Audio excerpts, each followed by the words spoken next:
Welcome back ناظرین. آج supreme court میں عمران خان صاحب کی درخواست ضمانت تھی 8 مقدموں میں، لیکن آج بھی اس کی سماعت نہیں ہو سکی. کل تو چیف جسٹس صاحب نے یہ کہا تھا کہ انہوں نے پڑھے نہیں، ایڈیشنل ڈاکومنٹس جو جمع کروائے گئے.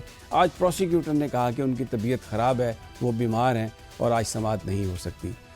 فیملی عمران خان کی انہوں نے بات کرنے کی کوشش کی تو چیف جسٹس یحییٰ آفریدی نے کہا کہ بالکل فیملی کو بولنے کی اجازت نہیں ہے، صرف وکلاء بات کریں گے، تو اس لیے وہ گفتگو نہیں ہو سکی. لیکن جو عمران خان صاحب کے وکیل تھے سلمان صفدر صاحب، انہوں نے کہا کہ آپ میری معروضات سن لیں اور جب پروسیکیوٹر آئیں گے تو آپ ان سے گفتگو اس وقت ان کی سن لیجئے گا. تو جس پر چیف جسٹس صاحب نے کہا کہ بیسیکلی ہم یہ چاہتے ہیں پروسیکیوٹر سے، ہمارا سوال یہ ہے جو ہمارے ذہن میں جو فارمولیشن ہے کہ ان سے ہم یہ پوچھیں کہ آپ کا یہ آرڈر کس طرح کس حوالے سے مینٹینیبل ہے. تو اگر ادھر سے جواب ایسا ہمیں نہ ملا تو پھر آپ کی معروضات ہم سنیں گے، ادروائز ہم پہلے سے ان کو سننا چاہتے ہیں اور ہو سکتا ہے اسی پر ہم فیصلہ دے دیں. لیکن بہت سارے وکلاء جو کمرہ عدالت میں موجود تھے جن سے میری بات ہوئی، ان کا یہ کہنا تھا کہ ایسا لگتا ہے کہ یہ کیس ریمانڈ ہوگا، اس پہ فیصلہ نہیں ہوگا. اور آج لگ یہ رہا تھا جو لوگ پروسیکیوشن کی طرف سے آئے تھے کہ شاید کل بھی پروسیکیوٹر صاحب جو ہیں ان کی حالت بہتر نہ ہو اور وہ اگلے ہفتے منڈے یا ٹیوزڈے کو عدالت میں آئیں. 2-3 دن اس میں لگیں گے اور پھر اس کے بعد یہ اسپیکولیٹ کیا جا رہا ہے. بہرحال فیصلہ تو عدالت نے کرنا ہے اور ان کا فیصلہ ہی حتمی ہوگا، لیکن میں صرف اسپیکولیشن کی بات کر رہا ہوں. اسپیکولیشن یہ ہے کہ یہ ہائی کورٹ میں ریمانڈ کر دیا جائے گا. وہاں پر آج اس کے علاوہ اور بھی بہت سارے چیلنجز ہیں تحریک انصاف کے. آج نیا لیڈر آف دا اپوزیشن بھی نامینیٹ ہوا ہے، سینٹ میں بھی، قومی اسمبلی میں بھی.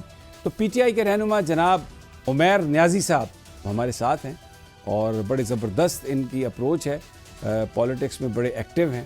تو ان سے ہم اس سارے معاملے پر گفتگو کرتے ہیں. یہ آج کمرہ عدالت میں بھی موجود تھے. عمیر صاحب، thank you very much for your time. آج امید تھی کہ کچھ سماعت ہوگی، آگے بڑھے گی، لیکن آج پروسیکیوٹر نہیں آئے. ہاں جی، بالکل امید تھی، کیونکہ دیکھیں یہ تو بیل سٹیج کی ہیرنگ ہے، یہ تو اتنی ڈیٹیل ہوتی نہیں ہے. ٹینٹیٹیو اسیسمنٹ کا کیس ہے، تو اس میں مطلب 5 منٹ ایک طرف سے بات ہو جاتی، 10 منٹ دوسری طرف سے، تو یہ چیز کا فیصلہ ہو سکتا تھا. اور خاص طور پہ دیکھیں ادھر پروسیکیوشن ڈپارٹمنٹ تو آلریڈی موجود ہے. اس کیس کے لیے اسپیشلی ایک اسپیشل پروسیکیوٹر ہائر کیے گئے. اب دیکھیں ایک بیل کے لیے آپ عمران خان کے کیسز میں ایک تو گورنمنٹ ایکسچیکر کو بھی برڈن کر رہے ہیں، پھر جس کو رسپانسبلٹی دے رہے ہیں وہ پچھلی ڈیٹ پہ تو آ رہے ہیں، مگر اس کے بعد اچانک اگلے دن جو ہے نا جیسا طبیعت کا آ جاتا ہے کہ جی ناساز ہے، تو اس طرح تو پھر اسی طرح نظام چلتا رہے گا. اچھا عمیر صاحب، مصالحت کی باتیں، احتجاج کی باتیں سب پی ٹی آئی میں چلتی ہیں اور ظاہر ہے ڈفرینٹ جو ہیں وہ اوپینینز بھی ہوتے ہیں. آپ کیا سمجھتے ہیں کہ وے فارورڈ کیا ہونا چاہیے اور جو پارٹی کے جو لیجسلیٹرز ہیں، جو لیڈران ہیں، ان کی اکثریت کیا چاہتی ہے کہ کس طریقے سے آگے بڑھا جائے؟ وے فارورڈ تو دیکھیں جی، سچویشن جو ہے نا بہت زیادہ کمپلیکیٹ ہو گئی ہے 9 مئی کے فیصلے آنے کے تک. اس سے پہلے بھی چلیں، ایک 8 فروری کو ایک ڈاکہ ڈلا جس میں ایک لارج اسکیل پہ سیٹیں ہم سے چھین لی گئیں. چلے اس میں تعداد میں ہر کسی کے اپنا ہوگا، فرق ہوگا، مگر ہم سمجھتے ہیں ہماری 101 نیشنل اسمبلی کی سیٹیں چھینی گئیں. پھر دیکھیں اس سے آگے معاملہ چلا تو ایک ایک کر کے ہمارے بندوں کو ڈسکوالیفائی کرنا شروع کیا گیا. لیکن ہم نے ٹیلی شروع کی تھی 95 سے آج 76 میں ہم کھڑے ہیں. مطلب 1.5 سال کے اندر ایسا کیا ہو گیا کہ اتنے لیجسلیٹرز کو جو ہے نا آپ نے بالکل مٹا ہی دیا اس پارلیمان سے.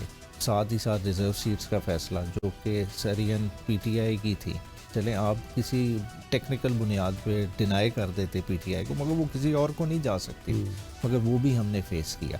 تو اب جس طرح کی سچویشن میں کھڑے ہیں ادھر تو یہی نظر آتا ہے کہ اس ساری اتنی کمپلیکیشن کا حل یہی ہے کہ ملک کو ایک نئے الیکشن کی طرف جانا چاہیے. اگر ہم اس پنڈورا باکس کو کھولیں گے تو اس میں سے اور گند باہر آئے گا. ہم نے اس جمہوریت کے ساتھ جتنی زیادتیاں کی ہیں تو سمجھیں آپ زخموں کو دوبارہ سے اکھاڑنے کی کوشش کریں گے. اور عمران خان نے بھی ایک مڈ وے رستہ دیا ہے، اور وہ رستہ آسان رستہ ہے کہ اگر سارے الیکشن کی طرف چلے جائیں، عوام ہی ڈیسائیڈ کرتے ہیں، عوام ہی اس ڈیموکریسی کے گارڈین ہیں، انہیں دوبارہ فیصلہ کرنے. جی ناظرین، یہاں پر وقت ہوا ایک چھوٹے سے وقفے کا.